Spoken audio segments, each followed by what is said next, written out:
You only need a good, engaged audience who value your content, who will buy from you, rather than a million people who swipe through your reels. I like that. I like to say that I wear many hats, and of course it is a pun because I am a hat maker. I started a hat company as a COVID pivot because I was an actor for 20 plus years and all the work went away in COVID. And I really got to have that moment of, well, what do I do if I'm not an actor? What else do I want to do in this one short life? And I started a hat making company. But at the same time, I was studying nutrition, and I was in America working as an actor, and I thought it would be a really good job to have between gigs because you could do it online. It was with a big online company in America. And I started interning for them in January of 2020, which was just wild. So then COVID happened, and all of a sudden they gave me a job, and I became an online nutrition coach, and I was making hats. And then the world came back and I started acting again. And all of a sudden I had all of these different avenues. But once I had started the two businesses, the hat making and nutrition, I sort of realized that I quite liked that diligence of working every day and working towards something and building something of my own that wasn't up to somebody else to make happen. I really liked that empowering nature of having your own business. And so I've actually remained with all three avenues. Okay. Yeah, I can imagine, especially sort of acting is such a unique career. And to me, it does feel like one of those professions where there is so much external power and circumstance compared to other career paths. So I think I can maybe understand why you found it so satisfying to take control. Yeah. And I think with the acting as well, I really tried not to have any other distractions because I wanted to make it work and it alone. I felt like if I did anything else, it would take my energy away from acting, which is true. But at the same time, when my energy did go away from acting, it didn't make me less of a performer. And it actually gave me the freedom to then pick and choose my projects, which I do now. I will only do the things that interest me. Rather than relying so heavily on that gig to come, I now just go, no, don't need that because I've got this work over here. And it's actually been liberating in the end. Yeah. And you've done some fantastic work as an actor. So you've featured at QPAC here in Brisbane, and you got some amazing work in LA before you moved home as well. Yeah. So now the focus, although you are wearing the multiple hats, you know, if you have to pick a hat where you're sort of trying to drive the most profitability, you know, to build your wealth for the long term, it's in the online nutrition still. The nutrition company is where, you know, 60 hours a week goes to. The hats I love. I have this deep love of the practice of it, the art, and I'm not willing to give it up because it pays for itself. It's profitable, but it's the pure pleasure that I get from it, which it keeps me on board. And the joy that I create for other people in creating these pieces. But then the nutrition is really, there's a deep passion for it and I'm good at it. And I've sort of found a way that I can make people's lives better, which is incredibly rewarding. Beyond something I've been able to do creatively, I'm actually changing people's lives. I know that sounds really dramatic, but it feels incredibly good to finally have this sort of purpose and drive in helping people and creating this sort of space that I don't think exists yet. I'm sort of creating a space for people with autoimmunity in particular to be able to heal themselves. Again, an empowering journey for people who can't rely on the medical system, particularly in America, but even here for a holistic way to be healthy with an autoimmune disease is quite hard to find that in Australia even. And there's such opposite ends of the spectrum, right? I think about your day-to-day experience or the moments inside making a hat, which Yeah. is such like traditional craftsmanship and this one-to-one experience of sort of, you know, this hat is specifically for this person. You're spending all this time. And then it's like, well, delivering nutrition at scale online. It's like, you know, What? so opposite. And that's wonderful. So it probably helps even just with your own emotional well-being, to be honest, to have those completely divergent, you know, activities and experiences and mental states. Yeah. So, I think so. I think that, funnily enough, reading a lot of scientific articles, which I'm really into, the science and the research and the application of very specific sort of protocols, because I specialize in gut health and autoimmunity. So I have to be, everybody's different and everybody requires a different approach. Okay. So then that's very direct. And then particularly weekends or evenings and things like that, I get creative and I end up in flow and I'm not on the computer and I'm playing Chris Stapleton always. And I'm playing country music and working with my hands. And so I get this beautiful sort of balance, which I think personally I definitely need, that creative outlet, not willing to let that go. Yeah. So what's the nutrition business called? Libby Munro Nutrition. I have a company called LM Holistic, which is broader in scope, and we're sort of going down a different product route, and I have online protocols, and I've taken on a nutrition coach, all under that banner. But Libby Munro Nutrition is how everyone finds them. Awesome. And when did you start the company? So that was 2022. I went out on my own after a really bad experience with somebody I was working with before, and a lot of trust was broken, and I realized that they were using me and incredibly profitable from me and what I brought to the table, and were not willing to give me that in return. So I really took a leap and went, I'm going to back myself in this and I'm going to go out on my own, and it was the best decision I ever made. Awesome. So you're well past, you know, most of the well-documented danger zones for fledgling businesses, Right. you know, Okay. after the first year and then, you know, 3 years. So that's exciting. And you mentioned to me that you've had one successful product, you know, particularly successful, and you're designing and launching another one at the moment. Yes. So 2023, and this is kind of interesting. I was struggling financially, getting enough clients, and I was actually so busy as well that I kept kind of trying to get clients well quickly, or giving them all the information and not having the time to hold their hand. And so I went, this is crazy. Like, I can't keep doing this and trying to get more clients, but then trying to get rid of them because I don't have time for them. So I went, this is maddening. I need to develop something that people can follow that's going to take their time and hold their hand without me. And then I was struggling to get clients, and it was actually a business coach reached out to me in the DMs on Instagram, and the amount of people who reach out to me is crazy. There must have been something about this guy that I went, oh, I'll talk to him. I'll do the free discovery call or whatever it is. And he was actually excellent, and simply went through my page and my bio and what I could be doing better. And then he wanted to coach me for months. And I was like, I can't afford you, too expensive, I don't have the money. And so then he came up with this deal, which is the most brilliant thing I think I've ever heard. And he said, so we averaged out what I was making, and he said, I will only take 20% of growth. So you have to grow for me to make any money. And I have to grow very seriously for him to make what he's worth, what he's valued at. So it's a strong sign of commitment and belief. Wow. Yeah. And that he can actually make me grow, which is, you know, rather than just taking my money, signed up straight away. That was about May 2023. And he's the one who got me online. Like, I was online, but I was not seriously committed to social media. He got me on TikTok. He's the one who said, get your knowledge online into an online protocol. He set me up with Kartra, which is like a sales funnel system. I knew nothing about any of this.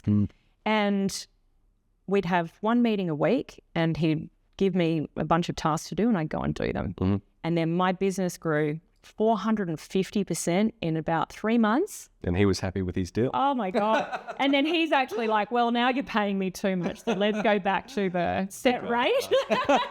And I was like, yeah, okay. But I was just beyond pleased with what happened. I just needed that. I needed that guidance. I needed to know where to put my energy and my time. And then it all exploded. And it's funny looking back on that because I was actually applying for other jobs because the nutrition business was not working. And oh my God, I'm so glad I didn't get one of those jobs. And it's a sliding door moment, isn't it? Yeah. Because that's the turning point of the company. That is the turning point of my life where I went, oh, I get it. I get what I'm good at, what I can provide to the world and how to do it, how to execute that. That's huge. Purpose and passion, execution. So one thing that does stand out to me is that I know that a lot of people listening to this, they do get advice. Now, advice is quite easy to find, and it sounds like you've got great advice and a really good match with you as well. But I think where a lot of people really struggle is that next step of applying and executing the advice. Yeah. Now, you've always been pretty driven. You've done, achieved a lot. Is there anything, though, that you think is important above all else when, taking on advice, trying to make a change in a tough position in your business from an execution, perspective? Is it some things like routine, or are there ways that you organize your time?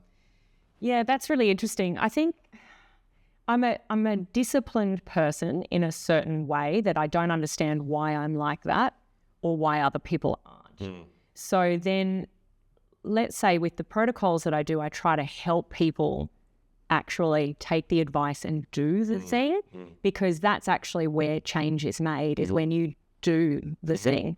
So yes, it's important to find the right advice. What is the right advice? Well, it creates change when you enact it, but it is always up to you to do the thing. And when I was talking to my business coach, when all of this happened, he's sort of as surprised as I am that it went as gangbusters as it did. But he was also like, you're the one person that when I get on the call and I'd take 3 pages of notes, then I'd catch up with him the following week and I've done everything that he told me to do. You can move forward rather than going over the old stuff. He's like, you're the only person that does that. So it's hard for him as well because he's going, I've got all of this knowledge to give you, but you have to do the thing. Yeah. So, it's all well and good to go and gather advice, pick that sort of lane of the person or what you're going to do and commit to it, because you don't actually know what you can achieve until you do what somebody is advising you to do. What do you think is the biggest risk you've ever taken in the business, and did it pay off? Yes.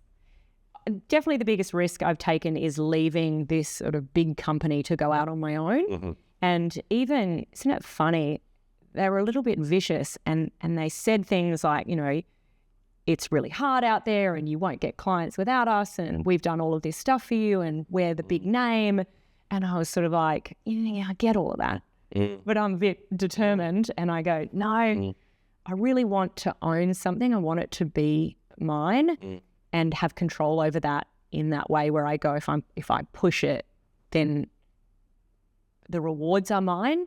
And I think it was the risk that it paid off, because if I was still with them and giving them 50% of everything I earn, and I also sort of expect that, like I've hired a nutrition coach to work for me and I'm sort of allowing her a bit of leg room to take on clients, and then I'll take less and less of her income and to sort of encourage her to stay. But I also go, she's going to build her own business in a couple of years and that's okay. Like I'll be then a mentor and show her how it works as part of the reciprocal relationship of, that employer-employee. But I sort of expect her to go out on her own, and I think that's a better way to be. For sure. Yeah, so that's your experience with your employers totally changed how you're approaching being an employer, which is nice. Okay, so we've established that you're good at taking advice and executing it. I think so. Is there sort of something about how you organise your day or your approach or mindset that you think is really important in terms of being organised and actually being able to achieve the things that you set out to do? Yes. And I'm pretty ADHD. I've only just realised in the last few years, and it's really important for me to schedule time blocks. Mm-hmm. I'm one of those really annoying people now who have everything scheduled into their diary. So particularly workouts and taking care of myself, that's the stuff I have to schedule. Mm-hmm. I have no problem working until 11 p.m. at night. That's not my issue. Mm-hmm. My issue is stopping to eat, going to the gym, getting my eyes out into the sunlight. Yep. So I schedule my gym workouts, time before to get to the gym and time after to eat. Like things like that are really important. Otherwise, it just all goes out the window. And of course, when that is on track, when your health, your body, fitness, nutrition is on track, I know I'm a bit biased, but I think that then contributes to your work, your discipline, your focus, and the quality of your work, your productivity and the creativity. And even then when I fail at that, because I do fail often at productivity, I'm sort of okay with it because I'm still managing to be productive in other ways in my life, whether it's with my relationships, my friendships, my dogs who mean the world to me, things like that. I go, well, it's not a complete waste of a day. Yeah. Because I lifted some heavy weights and, and I feel good. But otherwise, I feel like the discipline then slots in around the rest of my life. Mm-hmm. Then the work becomes secondary to taking care of me. And that's actually when I've done better work, been more productive, and achieved more. I had clearer thinking around my work. You mentioned that sometimes the calendar does get thrown out. Is there something which is just a total non-negotiable and it must happen on a daily basis, or it's a failure of a day? It's walking my dogs every single time. Every time. And even, I know it's a literal non-negotiable because dogs need to be walked, but that's how I've established my life is around these things that bring me joy, health, balance, and they are it. They require walking, and it always does me good. Yeah. Science is so clear on walking. Mental health, physical health, blood sugar balance, and it gets me out of the house for that period of time each day. So I have a 8,000 step goal. Very rarely would I miss that. And even when I'm burning the midnight oil and working too late and delivering, I'm still going to take them for a walk. Yeah. And then I'll tend to, run out my ideas. I try not to listen to things. I stopped that about a year and a half ago, listening to podcasts and too much information going in, because I use the walking as a moment to process not just the to-do list, but sort of ideas and flesh things out, or messaging and stuff like that in my head, and I get clear and I actually engage with the world a lot more without things in my ears. So talking to my dogs, smiling at other people, and then because I'm on my computer and very introverted mostly, obviously I'm coaching one-on-one, but it's a very sort of dislocated from the real world in many ways.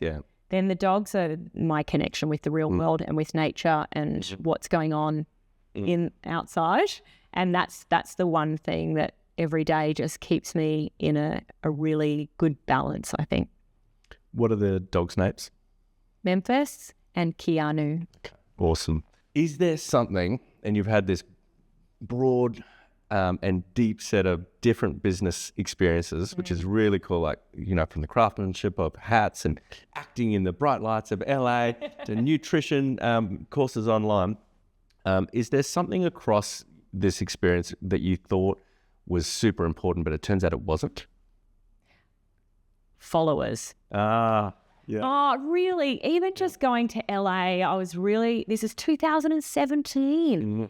And I had heard that producers and agents and things are looking at your followers and will cast somebody with more followers, particularly if you're on the same tier of sort of fame, which is, pretty low in my world.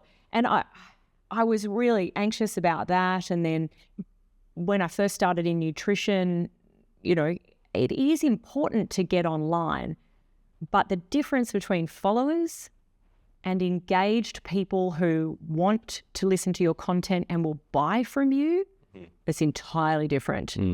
You only need a small amount of people, a good engaged audience who value your content, who will buy from you, rather than a million people who, you know, swipe through your reels. So I think that has been a bit of a mindset shift for me in all companies. So even in the hat business, all of my business is repeat business.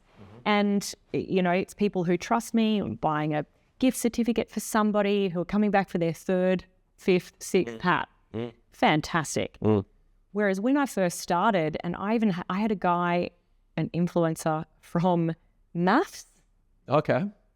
And he had like 110,000 followers, and he's like, I wear hats all the time. And I sort of was like, is this important to make a free hat for this guy? And so I went down this route and booked a design meeting with him, which he flaked on. He said he had COVID. Okay. So then booked another one, which he just missed. And I was like, and I've done a couple for influencers. Has it ever led to a sale? Like literally never. Yeah. Whereas somebody wearing your hat out in the world talking about it or raving it, you know, that comes from an authentic. They bought it, they value it. Yes, they invested in it. They purchased it. Oh man, that makes such a big difference. I'm so glad you said that. I think that's the best answer we've had to that question on the series so far. I wholeheartedly agree with you. I think there's starting to really, you know, dawn across society that is true, but it's been a long time coming. So yeah, that's cool. Perhaps there are things that you didn't foresee coming. Has there been anything that turns out it was massively important and you were not even aware that was going to be, you know, yes, such a driver? Well, I'm a bit of a trusting person and perhaps a bit naive in business. And there was, with this past employer, a contract that was never signed. And I did the work for a year. Not signed by you or signed by them? Not signed by them. Okay. We had this contract. We'd been to lawyers. I was doing the work. I was developing a product for them. 12 months I spent with always the sort of idea that I would end up with part ownership of this product. And it got to, like, the supplements were on a ship from the UK. And we sat down and they went, we think we're paying you too much. And I was like, so all I can say, I rang my dad after that too. And I was like, I think this is bad. And I think this is going pear-shaped. And literally everyone around me is like, they didn't sign the contract. Like, why did you do the work? But I thought that verbally, you know, and this relationship that we had built, I really trusted that they would come through on that, and they didn't. So all I can say is sign the contract. Make sure everybody signed the contract. You won't start work until that is done. What is something you'd tell your 18-year-old self? Start now. Yeah. Do it now. You don't think it's important to take a gap year? Yes. Okay, I did do that. I spent, I had only just turned 17 too when I finished grade 12, just in November. And I spent a year in France and it was fantastic. I wouldn't give that up for quids, but I would have gone straight to NIDA after that. Whereas everybody told me not to, and you're too young, and I knew I wanted to be an actor, and I let other people influence me. And then I didn't go till I was 24. I didn't graduate till I was 27. You know, it's too late. Like, start now. And with the nutrition, certainly like going out on my own or getting online and building that social media presence and niching down or doing the study, start now. Like, the sooner you start, the sooner you're there. With the hat making, I did it, but it really was about just starting rather than sort of faffing around with, oh, what am I going to call it? Or start work, because you're only going to get better. Your 10,000 hours to become an expert starts now. So whatever you want to do, start the ball rolling. I'm a little bit of a move the chess piece, like just go. Stop overthinking it. Yeah. Okay, so if it all just vanished in a puff of smoke and you had to start over tomorrow, Yes. what would be the very first thing you'd do? I would get online, Mm-hmm. particularly with the nutrition business. It was when I exploded was when I broadened my audience. And the sooner you get online, I mean your face on camera, the sooner you can find what's hitting with your audience, the sooner you can find your, who actually is resonating with your message. And you can start to, what I did was niche down heavily. And same, with the hats, it happened as well.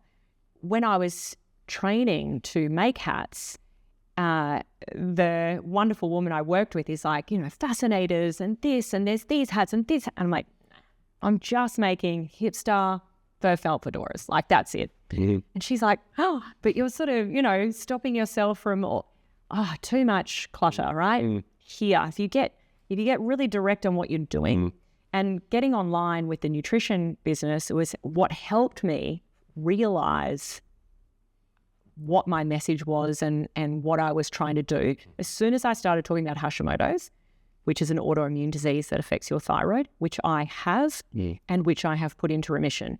I started talking about that. Then everybody said, what? Tell me I have Hashimoto. And I go, so here is what I can offer. And I've been talking about tons of stuff before that.